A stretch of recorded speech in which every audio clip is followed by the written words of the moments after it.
guys, welcome to CES 2014. I'm here with Paul Marini and of course Steve Cox, Promi Jaeger on the forums, and we're at the Nvidia showcasing. Hey guys, it's Paul. And I let Steve do that so he can get the jitters out of himself, because this is the first time that Steve has even flown.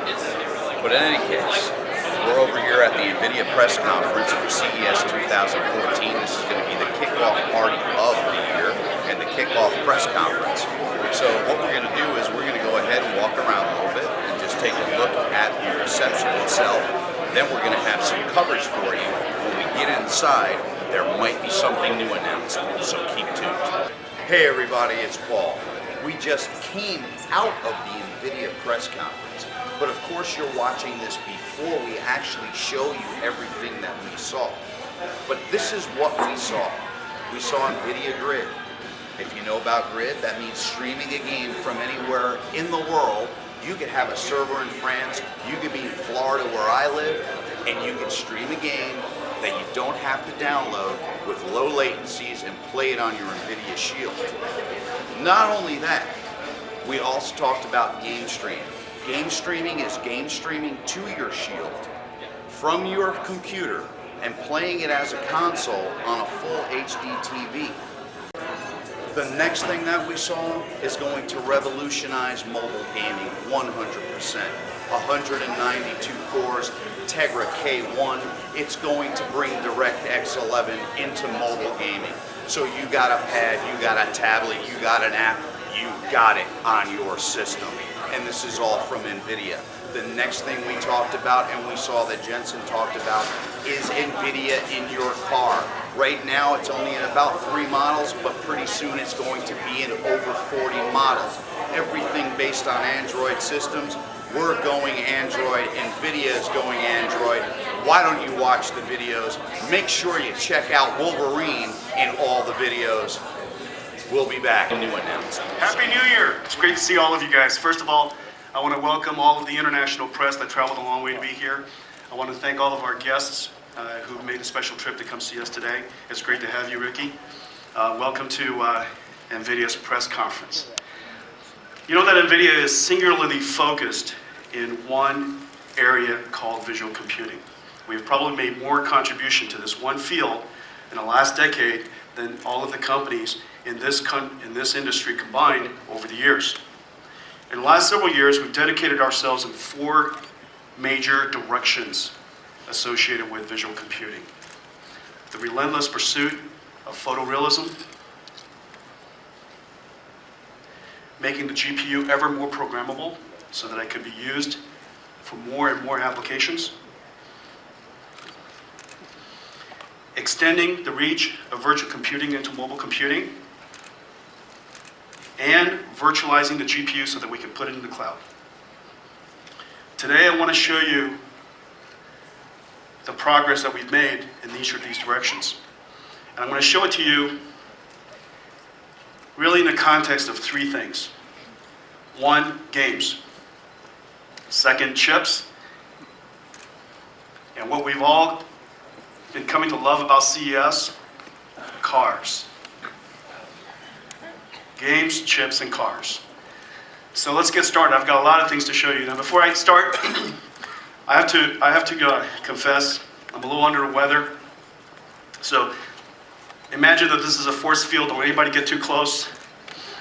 I don't know if I'm still contagious, but if I lose my voice halfway through this, we have a really deep bench. Okay, all these guys stand ready to come and help me out. All right, so let's get started. We got a lot to show you today. It's going to be a really fun opening to CES. Games.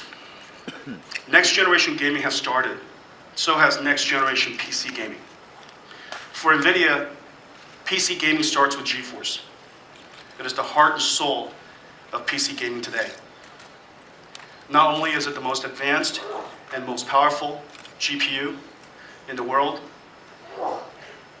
it makes possible and turns a PC into an amazing game console. We've also added to GeForce this application called GeForce Experience. It is a client and cloud connected application that makes it possible for us to enjoy the PC and the glory of its scalability, but also be as well behaved as a game console, as easy to use as a game console. On the one hand, whenever you add a new CPU or new GPU to your PC, it recognizes its capabilities and extends automatically to the capabilities of that PC. So you can enjoy your games in a higher fidelity with more special effects, more realism.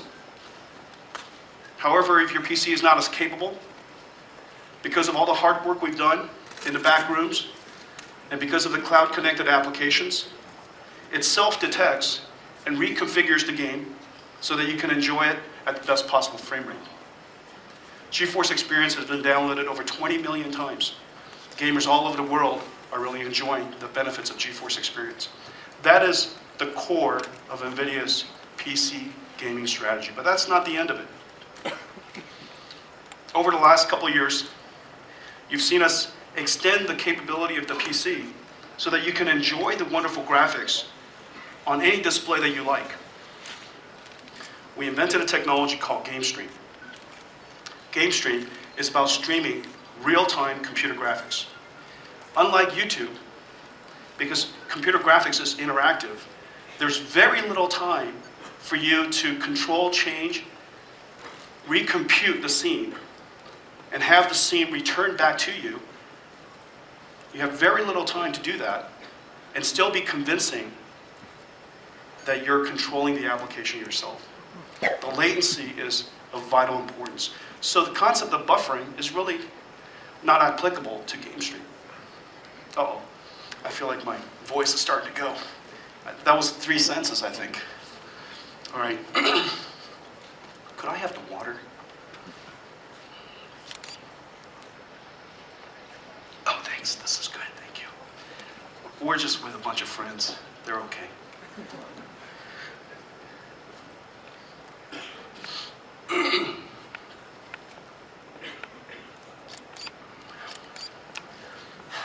Where was I? Game streaming. And so Gamestream is a technology that is incredibly difficult to do. And we've been working on this for some time. And I think we've done a really good job perfecting this. We still have a long ways to go, but it's absolutely delightful today. It makes it possible for you to enjoy and extend your PC experience to a mobile device. So we created a device called Shield. Shield and your PC could be connected wirelessly, and for you to enjoy the PC game literally on that Shield device, and as if the game is actually running on Shield.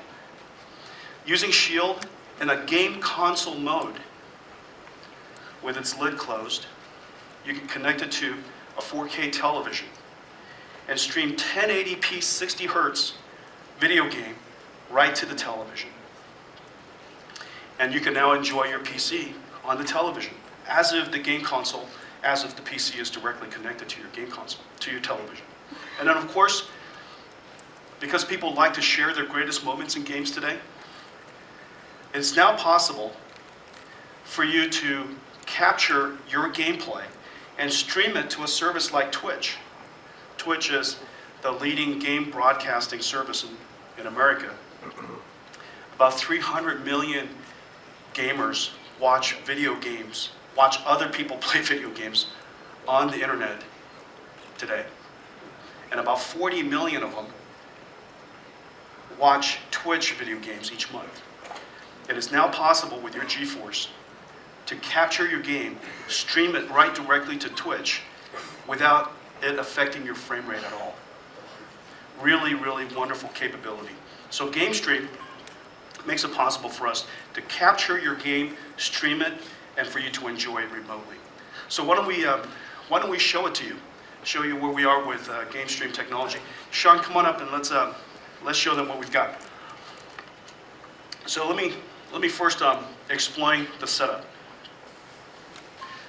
You're going to enjoy a PC game, the latest generation PC game, DX11, called Batman. It's going to be enjoyed on this 4K television, okay, running 1080p, then scaled to 4K at 60 Hertz. Now go ahead and launch it, Sean. The game is being streamed to this Shield device that's sitting right here. Okay, so this is Shield. Go ahead. So Sean is playing Batman. Now this is using our latest generation GeForce, and notice Batman has DX11, and so there's some special things in Batman. I mean, if you ever enjoyed Batman, it's got so much technology inside. The cape is a cloth simulation, so you can see, look at the cape. It interacts with your motion and Batman and all the characters.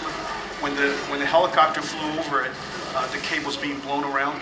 Notice the snow. Every time you walk over it, it actually deforms the snow, and it's deformed permanently. Okay, so it's not some art, it's physics simulation. The lighting system is just fantastic. Now you're enjoying this, it's completely interactive, and Sean is controlling a PC that is wirelessly over here. So imagine this PC is in your bedroom, and so this PC is actually the game console for Sean right now. Okay, he's remoting access to it. The Batman game could be available on Steam. Steam is the #1 Play Store on PCs, and you can enjoy it streamed directly to him. You can see that, in fact, this game is being streamed. Can you guys see that?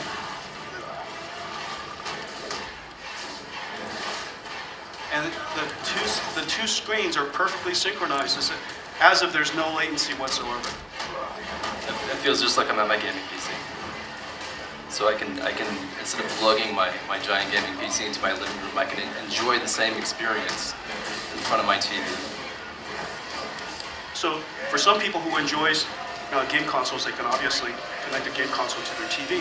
But if you already have PC gaming, as in several hundred million people around the world today, and you can now, with GeForce, with Gamestream, and then with a Shield game console connected device, you can. Okay? Thank you.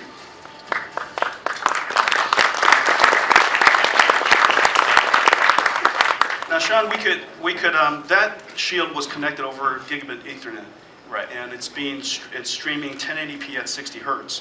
But there's no reason why we can't also stream it wirelessly, right? Of course. And so let's see. Look over your shoulders here. I didn't know you're about to see.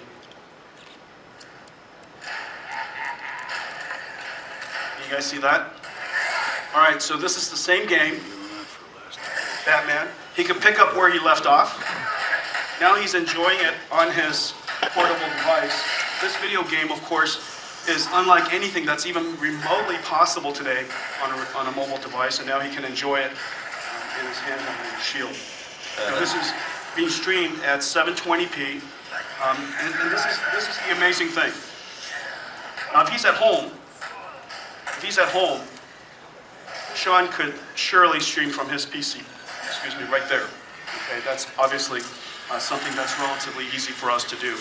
However, this is the fun part. Thank you. That's really great. This is the fun part. What's really fun right now is that this server that he was streaming from is actually in Sofia, France.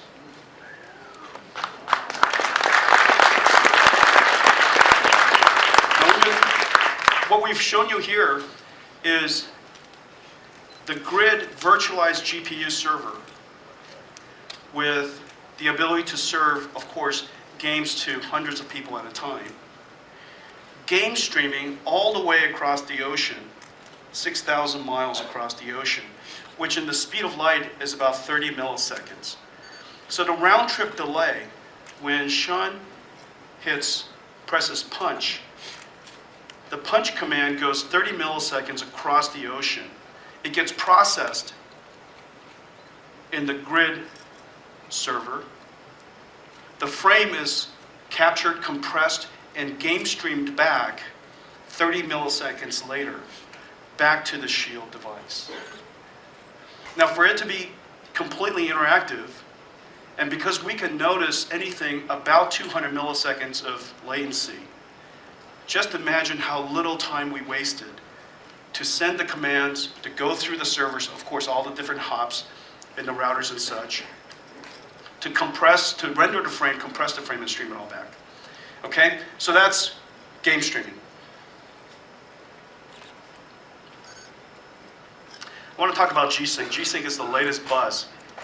We invented G-Sync to solve one of the longest running computer graphics challenges. This is a multi-decade problem. If you take a look at computer graphics today, no matter how hard we try, there's still stutter and lag. Now, stutter and lag comes from fundamentally the fact that there is no game or no application where the frame rate is consistent or constant across every single frame. The fact of the matter is, sometimes there's more explosion, sometimes there are more characters, sometimes there are fewer characters. And because now we have multiplayer games, because we have physics, it is now almost impossible for the game developer to know how to load each frame. Each frame could be very surprising. All of a sudden, multiple players showed up, tanks show up, explosions happening, and your frame rate drops. And so the challenge for us is to create a system that enables you to enjoy the video game as smoothly as possible. So you have fundamentally this GPU that's generating frames at a variable rate. Sometimes it could be as high as 100 frames per second. Sometimes it could be as low as 8 frames per second. On the other hand, the monitor is sampling. The monitor is sampling the frame rate at 60 hertz. The 60 hertz is a residue, if you will, a remnant of the way that CRTs were created a long time ago.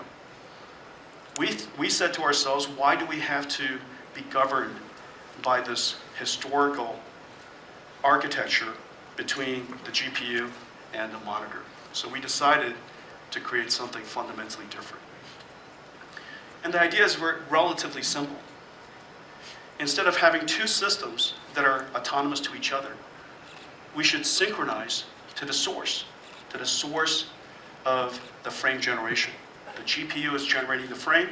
We should update the frame whenever the GPU is ready. And that's why we decided to call it G-Sync.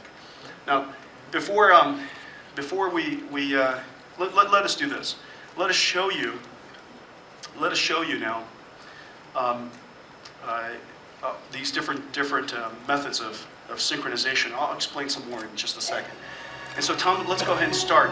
So this is StarCraft. This is the most played video games in esports today. Millions and millions of gamers play StarCraft. This is one of the major games in esports with prize monies, multiple millions of dollars each year. This is a real-time strategy game where the gamer is managing assets, building their bases, partnering with other races, and of course conquering, attacking, defending. Okay, real-time simulation game. It's actually a rather technical game, very strategic game. In fact, schools even teach strategies based on real-time simulation games, based on StarCraft. One of the things that you see is that you're looking at an expansive world and you're going back and forth because you're managing your territory. Okay, and as you're looking at this, this is with V-Sync on, which is basically the monitor is synchronized at 60 frames per second, 60 hertz. And we only update the monitor whenever it is done with the vertical sync. That's why it's called vertical sync on. And you can see that every so often it stutters. And the reason for that is you're sampling the frames at 16 milliseconds. And every so often you sample the same frame more than once because the next frame's not quite ready yet. Okay, because the frame rate is so low. And that's why you experience this judder. All right, now you can solve this problem and you can make it smoother by adding more buffers. And people call it double buffering and triple buffering. But the problem with double and triple buffering is that you add latency to the system. The more you buffer, okay, the more latency you add. And so most gamers, in this particular case, the gamers want so little lag because their ability to compete depends on how many clicks they can make per minute. And there are gamers that can actually strategically click 300 times a minute. And these are professional sports, of course. And so they turn off V-Sync, compromising visual quality so that they could be more competitive. Now let's show them V-Sync off. The lag from the mouse movement to the photons hitting your eyes has now been reduced dramatically. However, what's happening is you're seeing this tearing. The reason why it's tearing is because as soon as the GPU is ready, it starts sending the pixels to the monitor. The monitor could be only halfway through refreshing, and as a result, it captures half of the previous frame buffer and half of the next frame buffer, or some of the next frame buffer. And so as a result, you see that shearing with that tearing. So this is V-Sync off. It's much more low latency, less lag. However, you now have tearing that you're experiencing. So we invented this technology. The buzz is incredible. It's called G-Sync.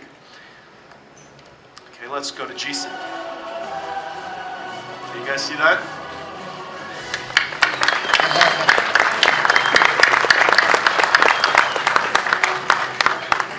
So this is what's happening. As soon as the GPU is ready, we're updating the frame. Now,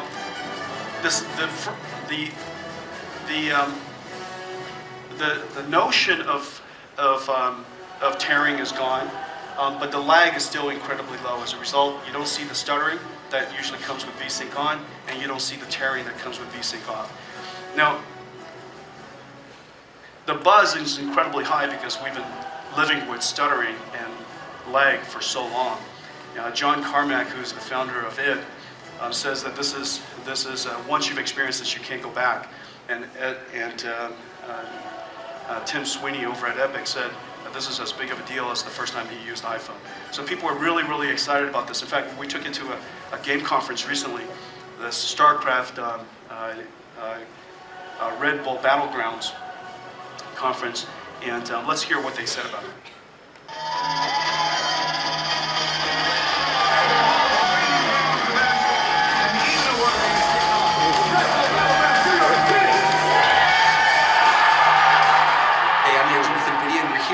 City for the Red Bull Battleground StarCraft 2 tournament. We had a chance to catch up with some of the world's top StarCraft 2 pros and show them our brand new Nvidia G-Sync technology. So what did you think? It's fast and smooth. Wow, Really okay. great. And it felt comfortable, no lag? Yeah, no lag. Awesome. And what'd you think? Okay, also. Yeah, all right, I like that.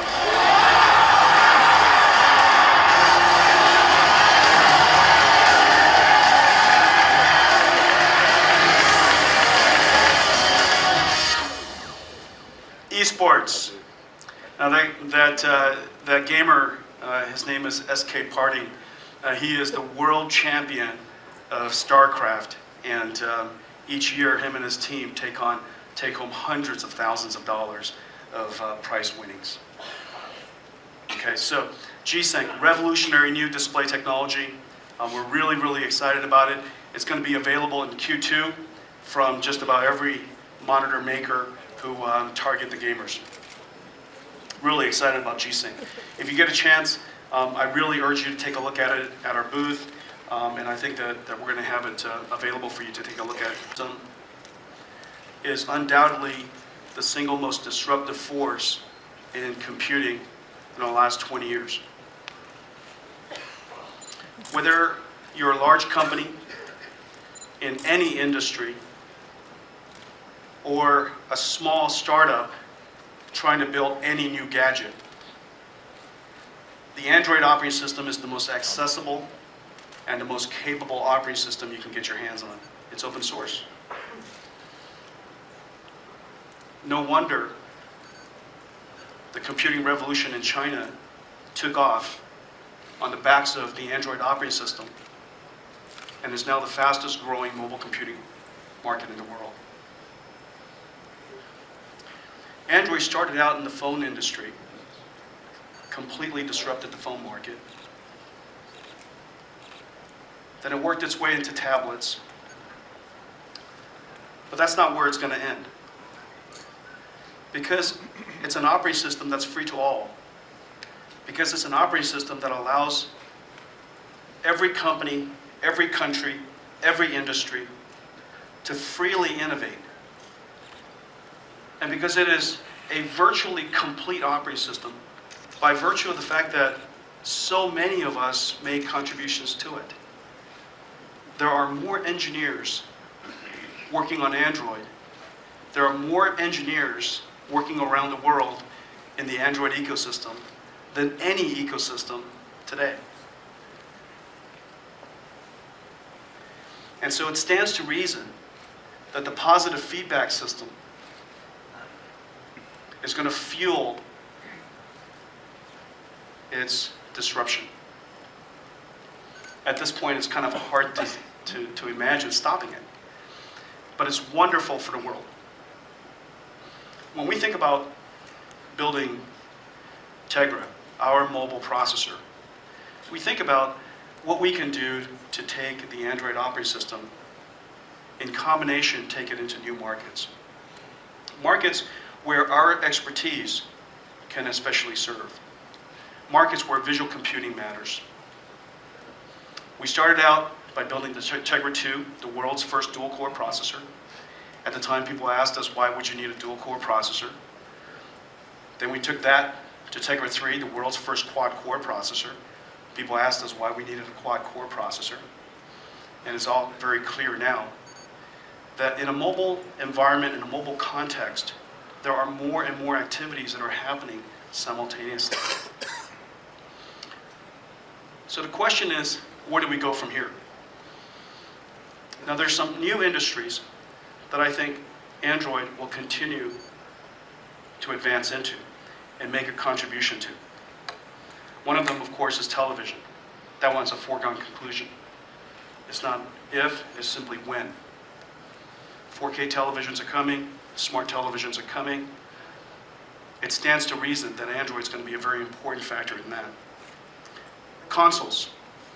We happen to believe that the Android operating system is going to be the most important platform for game consoles in the future. And the reason for that is because you have all of your digital asset in Android. Why would you want to be home, connected to television, and then have access to all of your photographs or all of your music, of all of your movies, and all of your video games? It's simply a matter of time. It's simply a matter of time before Android also disrupts the video game console industry. And it's the reason why we built Shield, so that we can engage it and start to make a contribution to it. We also believe that Android would make a difference in the car industry. The car industry is one of the most exciting industries in the world for many of us because we love cars, but there's a second reason. We happen to believe that the car will be your most important mobile computer. It is likely to be our most personal robot someday. It is already our most expensive consumer electronics owning, and it stands to reason that it's also going to be the most advanced. Now, it happens to have some of the most pioneering minds and some of the brightest engineers working in that industry, because they also love cars. And so I think this is an area that's going to make huge contributions, and I'll come back to that in just a moment. And so the question then, after Tegra 2, the world's first dual core, after Tegra 3, the world's first quad core, and then we double the performance of that with Tegra 4, what's next for us? What's next for us? I mean, what could we possibly do? I guess we could do 8 cores, but that seems pretty pedestrian. That seems pretty obvious. We could do 12 cores, that's more than 8.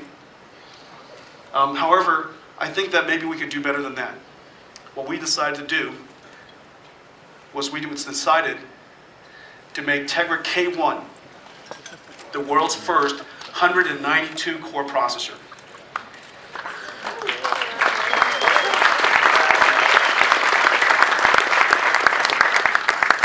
A 192 CUDA cores, all programmable by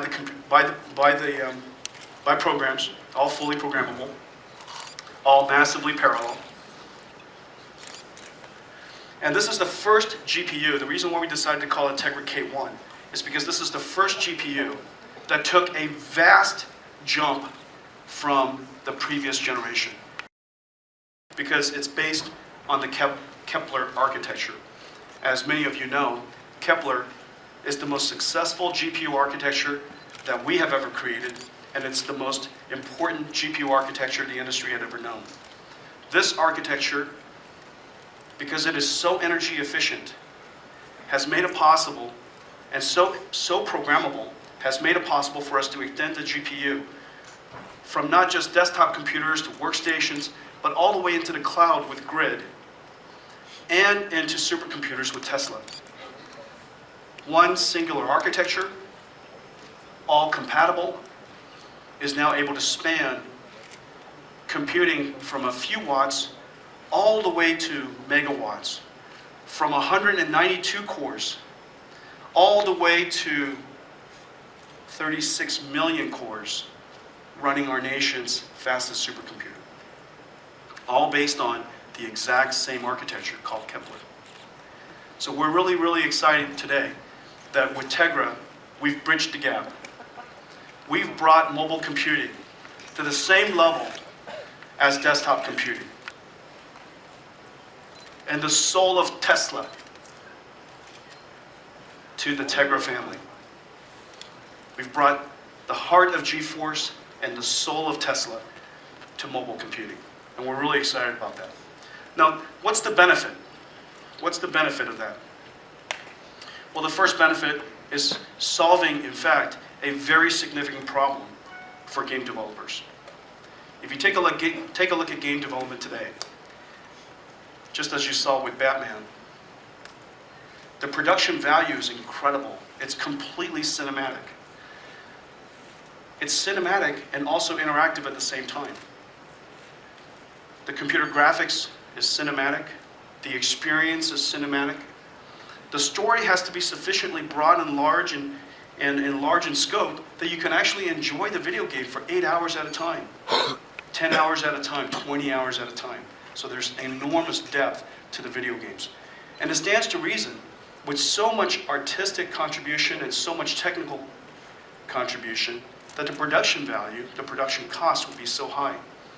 In fact, most AAA titles today cost more than $100 million. Now, there's only one thing that you can do to solve that problem. You could either reduce the production value, or you have to have a larger footprint. You have to find a way, as a game developer, to reach more users. Well, in order to reach more users, unfortunately, the architectures are radically different. When you take a look at each one of the game platforms, the architectures historically were very different. They're becoming more and more similar. However, the architecture of mobile devices, which is the largest computing platform in the world today, and the architecture of next generation game consoles are radically different. One of them is based on OpenGL ES 3.0, and the other one's based on OpenGL 4.3. The capabilities are radically different. The capabilities, the features. And so, for a game developer, the diversity of the platforms creates another degree of complexity that is simply intolerable. The developer's dilemma. They want to build great games, they want to take the financial risk, but they need to have large enough footprint that can accept and help people enjoy the creation that they make. And so today, we're incredibly excited to announce that Epic Games is going to bring their next generation engine, the Unreal Engine 4, to the Tegra K1.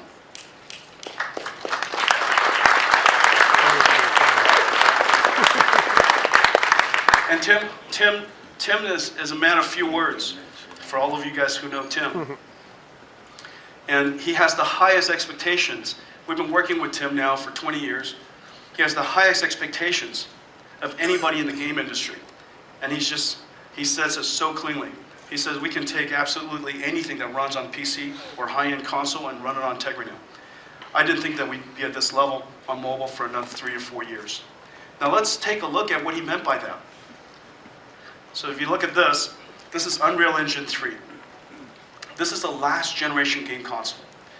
In the year 2002, we launched MV30, which was GeForce effects, with the invention of DX9. DX9 brought to the world programmable shading. And the effect that we saw in video games were per pixel lighting. So video games became bumpy and shiny. Okay, whereas before it looked chalky and flat, now it looks bumpy and shiny. It came to life. And modern video games are still based on DX9. It wasn't for several years later that Xbox 360 and PlayStation 3 brought DX9 to game consoles. And then many years after that, it came to mobile devices. For the very first time, with Unreal Engine 3, with Infinity Blade from Epic running on an iPad. iPad was the first capable machine to be able to run an engine that was introduced in the year 2002. A span of 8 years' time. A span of 8 years' time that it took for the Unreal 3 engine that runs on Xbox 360 and the PlayStation 3 to finally be able to run on a mobile device. Well, that entire 8 years is what we consider last generation. It was the DX9 era. The DX9 era. If you take a look at most video games today, with the exception of some of the more modern video games that we're showing you, when you take a look at a mobile device or you look at a video game today, it's mostly DX9. That's the look of DX9. Well, here is the beginning of next generation. Next generation started with DX 11.1. I'll show you what DX 11.1 can do in just a second. We introduced it with Kepler. 1 year later, because of this incredible imperative to unify the platforms for the video game industry, the new game consoles are effectively PCs. It's architecturally identical to a PC. It's because of this incredible imperative to keep the platforms the same. 1 year later, the game console industry brought the same architecture to game consoles. As a result, now the game developers have a reasonable footprint to target with next generation DX11 games running Unreal Engine 4. But here's the really exciting thing for Tim. And what he said earlier is this. This time around, because of what we've done with Tegra K1, we have now reduced the amount of time that it's taken for next generation platforms to be able to reach not just PCs, not just consoles, but also mobile devices of all kinds. The benefits to game developers is really immense. Literally one singular architecture, one singular platform, and more importantly, one engine. Now the Unreal Engine, many of you guys have known, as I have been tracking the video game industry, is the most successful game engine of all time. Unreal Engine is effectively the operating system of games. The game AI, the game physics, the game rendering engine, it basically embodies the runtime of modern video games. Unreal Engine 3 had hundreds of games that were credited to it. And here comes Unreal Engine 4, the next generation. So that's what Tim is really excited about. Now, when you take a look at Unreal Engine 3 and you compare that to Unreal Engine 4, it's really incomparable. Because Unreal Engine 4 is all about being photoreal. This relentless pursuit for photorealism. Several factors, several characteristics make the next generation game content look so distinguished relative to the previous generation. The first thing that you'll see is that all of the rendering is physically based, meaning that we're capturing the microstructures of the materials and how it responds to light physics. And so as a result, you can almost feel the material physics, the material properties of everything in the scene. The second thing is the advanced lighting systems. It's no longer just the unidirectional light. Light is coming from all over. It's as close to global illumination as we've ever come in real time. It also includes physics simulations so that the world comes to life. And to make it all possible requires this new technology called multiple render targets, really rendering simultaneously into a whole lot of different buffers at the same time, and then doing screen space computations to resolve the final scene. The result is a photorealistic and a stunning looking image. Next generation gaming is really going to be a big deal. This is the kind of imagery we like to create on Tegra. And so let's show you what that means. Now, very few people, very few computer graphics company would ever lead with a human face. The reason for that is because the human face is so hard. We know what a human face looks like. Now, if I were to put a monster up here, everybody would say, wow, that's a good-looking monster, and because we've never seen a monster before. So long as it's bright and shiny and looks really upset, I think everybody would be rather satisfied by it. Well, this particular face is being rendered in real time, and it's not a photograph. Lucas, let's show them what Ari can do. Now, let me explain some of the technology behind it. So first of all, in order to capture the human layers, goes into the skin, bounces around inside, and then scatters, and then comes out, picking up some of the tone of the color of your blood. And as a result, when you look at them, it looks alive. Of course, there's a lot of pores. Your eyes are the windows to the soul. And so obviously the eyes have to look alive. In this particular case, we use a technology called ray tracing to ray trace the eyes. That's why the eye crystal looks like it's alive. And of course, all of the shadows are being rendered so beautifully. You see no triangles, no faceting whatsoever. Triangles have disappeared. The lighting system is so sophisticated we can pick up the little sheen of the oil of his face. Now let's change, I love the soft shadows underneath the lips. I mean, it's so exquisitely rendered. Photorealistic. Okay, let's Lucas, walk us through some of this stuff. You do some talking here. Let me spare a few seconds. Sure. So yeah, this is digital iRun, and it's a data set from our friends at USC. And if you guys have been watching previous time, we've actually seen that we've shown it on a GTX Titan, the same data set. So it's pretty cool this works on a K1. Yeah, and as Jensen said, there's subsurface scattering in the the light going through the ears. Also, the light from as the shadow lands behind his nose. You can see if you turn it off, you can just see that like his skin just kind of looks like plaster or something. It doesn't have the right effect. And so that's something that's it's quite computationally expensive, and something that using Tegra K1 is possible on mobile finally. Now change the lighting environment. This isn't just lighting. This is image-based lighting. And look how the light is coming shining through his ears. You get some rim lighting off the edge of his head. And let's change the lighting yet again. That's just really stunning. If he was just more attractive, I could sit here and look at him all night. Okay, so this is a face only a mother or a computer graphics company could love. Ira is actually his real name. He's a very good friend, and I apologize for that funny comment. Okay, so, but show us now what it's like if we didn't have all of the photoreal capabilities that Tegra offers, Tegra K1 offers. Sure. So this is what a face would look like using today's computer graphics. And notice it's a convincing head. I mean, when you look at it, you go, that's a head. There's no question that's human, but there's no question also it's computer graphics. And this is basically OpenGL ES 3.0.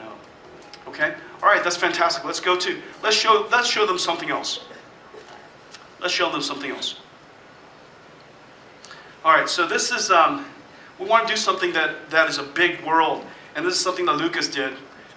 Lucas, why don't you talk us through it, and I'll ask you some questions along the way. Sure. So yeah, it's a big superstructure actually, as opposed to just a head, and it has a lot of interesting features that are cool. We have pretty rich metallic materials. We have HDR lighting and tone mapping, cinematic effects like with like lens flares, bloom. Now show them what global illumination and HDR means. Sure. Can you do that? Yeah. So do you guys know what HDR means? High dynamic range. Your eyes could see much larger dynamic range than a computer monitor 16 bits per pixel can render. Okay?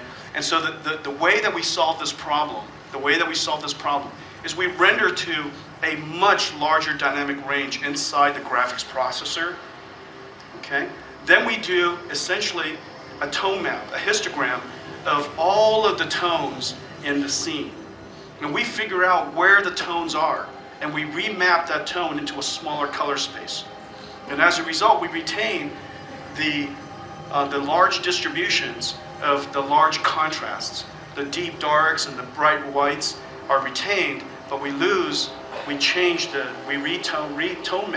remap, if you will, the rest of the dynamic range to fit back into that of a computer monitor.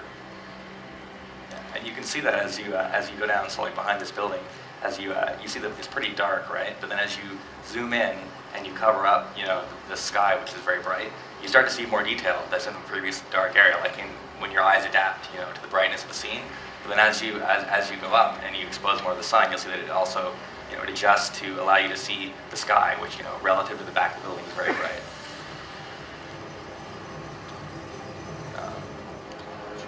Yeah. Did you show us what global illumination and HDR turned off would look like? Yeah, definitely. So, sort of rendering this with what it looks like using OpenGL ES3. So this looks like a computer graphics game today.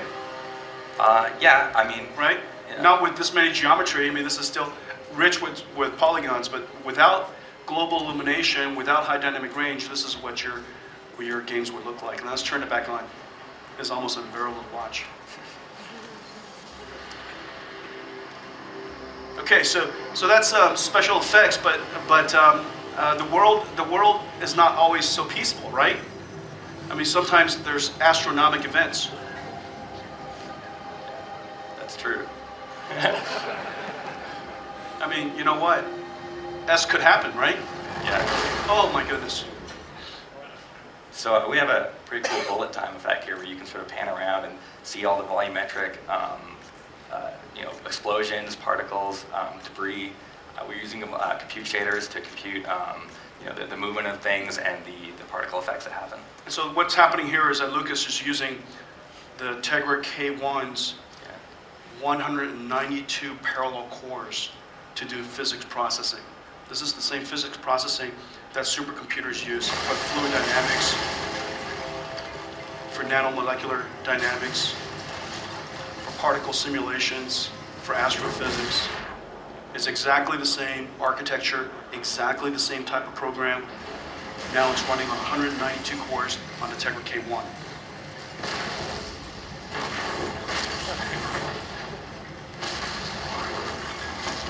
Okay, all right. You can play it by yourself on the side there. Let's keep moving. Okay, so that's I think Lucas calls that demo the Meteor. All right, give him a round of applause. Global illumination, high dynamic range, incredible amounts of geometry, and now physics processing, all being done on the Tegra K1. Now, I want to show you a few more examples of the power of next generation graphics. This is what a state-of-the-art mobile application, mobile game looks today. In fact, this is a game that's featured on Tegra 4, and it's on Tegra Zone. It's a fantastic game, and they're doing incredibly well. However, this is what last generation graphics looks like. Let's show them what next generation graphics look like.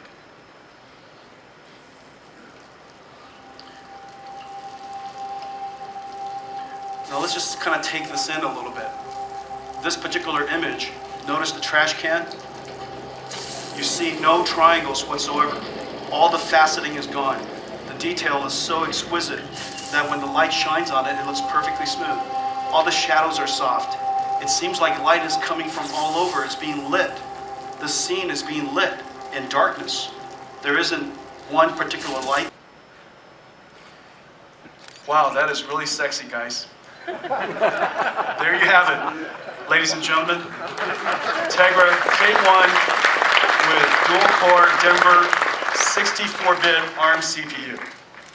All right. Well, let's not push this baby too far. Okay, let's not push this baby too far because we have a few more demonstrations to give you, and I don't have very much more time. So thank you very much, Lazar. Good job.